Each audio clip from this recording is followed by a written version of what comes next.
ভূমি অফিসের যে কয়জন আছেন সবাই চলে আসেন। আচ্ছা নয়ন শুরু করেন।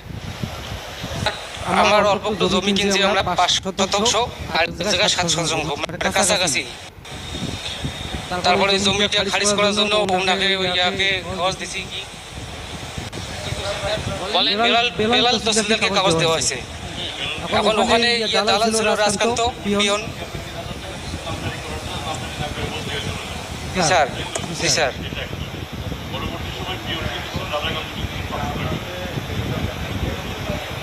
আরো 500। জি স্যার, জি স্যার। বহুদিন হলো, এখন মনে হয় আদিবাড়ি থাকে, আদিবাড়ি। বেলালকে টাকা কেন দিলেন আপনি? সে কি বলছে যে নামজারিতে টাকা লাগবে? চাইছে উনি। আচ্ছা ঠিক আছে, এখন এটা কি নয়ন, এটা কি দেখবে এটা? বেলালকে স্যার আসসালামু আলাইকুম স্যার। স্যার বেলাল বর্তমানে ইউনিয়ন ভূমি সহকারী কর্মকর্তা তুষপান্ডা কালীগঞ্জে আছে স্যার। কেন এখানে তো ক্লিয়ার ছিল জিনিস। ঠিক আছে, এখন শেষ করে দেবে। ও উনি বেলাল। বেলাল স্যার গাড়ি অবস্থা ছিল। টাকা দিচ্ছ? আচ্ছা আচ্ছা স্যার, ওনাকে দেয় টাকা? ওনাকে দেয় নাই। আমি আচ্ছা, এখন যে কাজটা করতে হবে, শোনো, টাকা ওর মূল কাজ হচ্ছে নামজারিটা করা। নামজারিটা করতে কি করতে হবে সেটা একটু হেল্প করো, আর বাকিদের ধরে তারপরে যদি ব্যবস্থা নেওয়া যায় যাতে ব্যবস্থা গ্রহণ করো।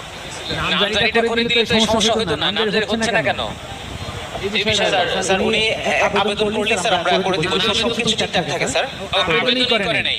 স্যার আমি আপনার রেজিস্টারে ওই দেখি তহসিল অফিসে কাগজ জমা দেব। আপনার আবেদন যে করছেন একটা কপি দেন না আমারে। স্যার কইছে যে কপি লাগবে না, ডাইরেক্ট আমার আপনার কোনো কপি দেয় নাই। না মেন কোনো আবেদন হয় নাই এই পর্যন্ত। আপনার এটা কোনো অনলাইনে কোনো নাম্বারও করে নাই। স্যার ওই যে কাগজ জমা দিই। স্যার আমার কাছ থেকে নিয়েছে অরিজিনাল দলিল দুইটা, দলিল ছাড়া খারিজ হবে না। অরিজিনাল দলিল দুইটা, টাকা নিয়েছে 3,500। আজকাল তো পিয়ন আর হলো তোমার যে বেলাল ভাই, ওনার বাড়ি নারিয়ের মাথা থাকে মিশন মোড়। দলিল দিয়েছিলেন? হ্যাঁ দলিল অরিজিনাল দলিল দুইটাই বেলাল নিয়েছে। এখন পর্যন্ত আমার টাকাও দেয় না, খারিজও করে নাই, দলিলও দেয় না। আমার মনে করেন 4-5 জোড়া স্যান্ডেল লেগেছে। লালমুড়ির ঘাট এমনকি হেলাবাড়ি সাতটিবাড়ি পর্যন্ত আমি গেছি, আমার পাত্তা দেয় না বেলাল। আসলে